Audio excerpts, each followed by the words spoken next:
আশা করি আপনারা শুনতে পাচ্ছেন এই পোকার ডাকটি। আমি এই পোকার ডাকটি নেওয়ার জন্য চুয়াডাঙ্গা জেলা থেকে এসেছি রাজবাড়ী বালিয়াকান্দি থানা রসুলপুর গ্রামে।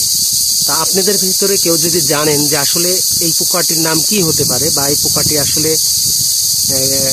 পোকাটির নাম কি হতে পারে এবং এই পোকাটির দ্বারা কোনো কাজ করা যায় কিনা বা কিছু হয় কিনা, এই পোকাটির দ্বারা কোনো উপকারে আসে কিনা, যদি এই ধরনের কিছু জানতে পারেন অবশ্যই জানাবেন।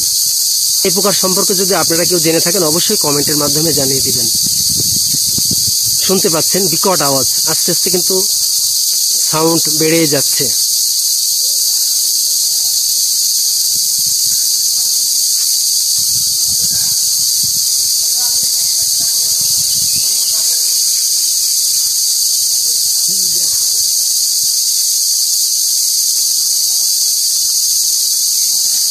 মনে হচ্ছে ট্রেনের যেমন আপনার আস্তে আস্তে রান হয়, রান হতে হতে যেমন খুব দ্রুত ট্রেন যায়, যে ধরনের একটি শব্দ হয় সেই ধরনের একটি শব্দ হচ্ছে।